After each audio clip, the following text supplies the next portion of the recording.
चुनावी माहौल में सीवान में चर्चा जब हो और डॉक्टर मोहम्मद शहाबुद्दीन का चर्चा ना हो तो यह अधूरा रहता है। और हम बात करेंगे, यहाँ हमारे पास 7 वरिष्ठ नेता अफाक अहमद मौजूद हैं। उसामा साहब रघुनाथपुर विधानसभा से ताल ठोकने वाले हैं। इन्हीं सब परिस्थितियों को लेकर चर्चा कर रहे हैं अफाक साहब से। अफाक साहब बताइए क्या असर रहेगा। उसामा साहब जिस परिवार से आते हैं उस परिवार का इस जिला ही नहीं, बिहार ही नहीं, पूरे देश में असर रहा है उनके पिताजी का। और शहाबुद्दीन साहब एक विचारधारा थे और उसी विचारधारा को हम लोग आगे बढ़ाएंगे। और उसामा साहब जो हम लोगों के यूथ आइकॉन हैं कहे जाते हैं और हैं भी, उनको हम लोग रघुनाथपुर विधानसभा से ज़्यादा वोट से जिताने का प्रयास करेंगे। क्योंकि इस विधानसभा पे हमारे गार्जियन तुल्य माननीय हरिशंकर यादव जी 2015 में विधायक चुने गए थे, फिर 2020 में भी जीते।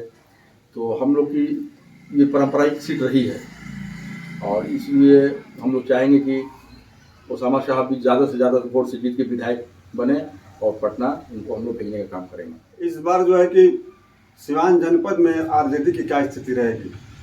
देखिए, आरजेडी महागठबंधन हम लोग का चल रहा है और आरजेडी के साथ कांग्रेस है, भाकपा माले हैं और आरजेडी सब लोग हम लोग सारी पार्टियों को मिला के और इसमें महागठबंधन के प्रत्याशी हम लोग कहेंगे। तो जो भी हमारे महागठबंधन के प्रत्याशी आएंगे 8 विधानसभा पे, हम लोग का इस बार पूरा कोशिश रहेगा कि 8 के 8 विधानसभा हम लोग जीतने का काम करेंगे और जीतेंगे। और बगल के जिला छपरा है हम लोग के सारण कमिश्नरी में और गोपालगंज है, वहाँ से भी हमारी महागठबंधन जीत दर्ज करे। और इस बार बिहार में मुख्यमंत्री हम लोग चाहेंगे कि तेजस्वी जी बने, उनको बनाने का काम किया जाएगा। और जब भी चर्चा हो रहा है तो शहाबुद्दीन साहब के विकास को लोग भूल नहीं पा रहे हैं। शहाबुद्दीन साहब के बाद सीवान का कितना विकास होगा, इसके बारे में बताइए। उनके बाद कोई विकास हुआ नहीं है। जितने सांसद बने हैं सब अपना विकास किए हैं। साहब जब तक थे तब तक विकास हुआ है। आज उन्हीं का बनाया हुआ है, जो ये लोग रिपेयरिंग तक नहीं कर पा रहे हैं। इन लोग से रिपेयरिंग नहीं हो रहा है जो साहब बना दिए हैं। साहब का टक्कर कोई नहीं देगा विकास में।